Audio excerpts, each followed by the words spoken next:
month of September, I am co-hosting the Mystic Readathon. This readathon has been created by Nell Diamond. I will leave all the information down below, and I am a co-host for Team Vampires. When I was picking my host favorite, I figured my host favorite should be a vampire book. Come on, I'm on Team Vampires. It has to be. So I went looking into my reading and on my shelves for some of my favorite vampire books. I collected a small list and sent it off to Nell and got Nell to pick my host favorite from that list. But since I made the list, I thought, why not share my favorite vampire books with all of you in honor of the readathon? These will definitely work for some of the prompts for the readathon and are all books that I really did enjoy. So let's dive into my 5 favorite vampire books. Now, my love for vampires goes back to a classic, and that is Dracula by Bram Stoker. I love this gothic horror.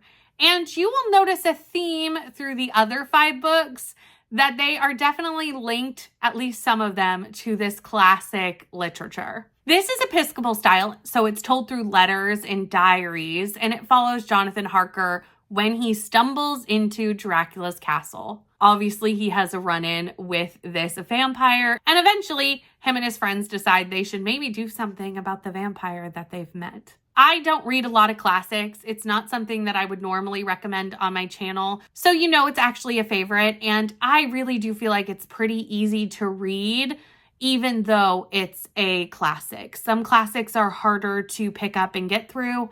This one is actually very easy to do.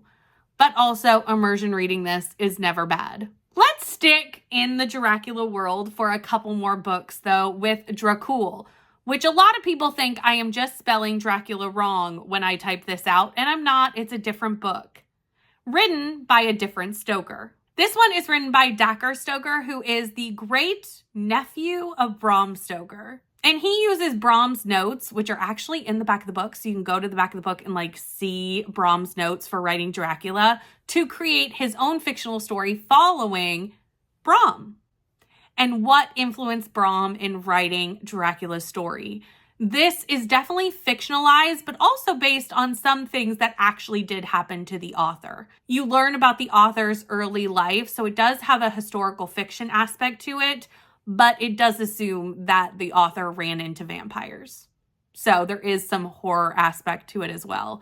It is creepy, and it's really fun gothic horror that is Dracula adjacent. So if you like Dracula, I do think you'd really like this book as well. The last one on this list that is Dracula inspired, it's not the last vampire book on this list, but it is the last one that is adjacent, is A Dowry of Blood by S.T. Gibson. This is actually my host favorite for the readathon, so I have to talk about this one. It has that gothic feel that you come to expect from anything Dracula adjacent. It has great lyrical writing, and it's written in a way that is this character telling you about her past as one of Dracula's brides. It's sapphic, it's Polly, it's fabulous. Dracula's brides are such a small part of the original story. They are in there, but it's such a tiny little part, and S.T. Gibson takes this tiny little part of the story, pulls it out, and just gives it new life in this book. Now, for those who maybe need a fast vampire book, this was pretty popular on BookTube a few years ago, but I don't feel like a lot of people talk about it now, and that's Fangs. This graphic novel is by Sarah Anderson, and it follows a vampire and a werewolf as they fall in love.